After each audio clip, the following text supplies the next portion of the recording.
So after King Penguin wiped off his tears, he said to Duck, I think everyone believes that you are dead.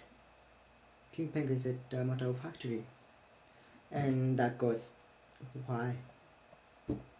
And King Penguin says, I might have possibly, slightly implied that you were.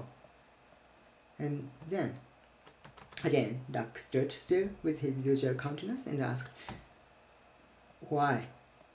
A long story. King Penguin says, well, it's kind of complicated.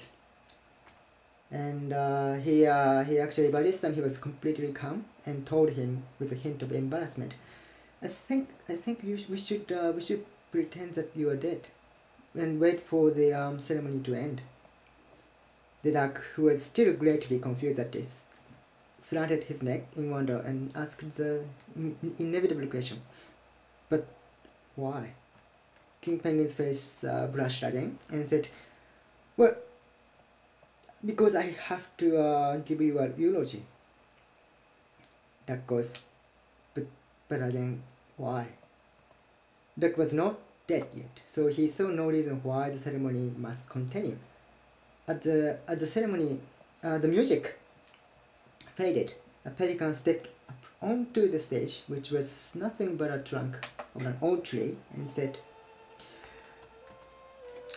we lost another good friend of ours. He wept in distraught. This morning, he continued deplorably, I woke up to find my muffin was gone. He wept as he said this. I should have kept it in my bath blanket, I thought. That was my first thought. He then continued talking about where his muffin had possibly gone. Duck was not at all sure what the pelican's point was, as it had nothing to do with the funeral or eulogy of the bird that was supposedly died, which wasn't really. Then this pelican continues. Then I thought to myself, the pelican continued, this is the worst misery I have ever experienced up until now. The pelican was no more weeping, yet spoke with certain conviction, and said, nothing in the world is as terrible as what I have experienced this morning. Then the pelican slowly stepped back when someone whispered him and reminded of him what the ceremony was all about.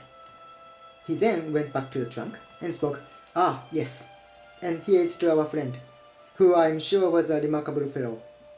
It took him a couple of seconds to remember the name of the deceased. To Jack, the crowd rejoiced. Now it was King Penguin's turn, and King Penguin seemed very calm and went up to the stage.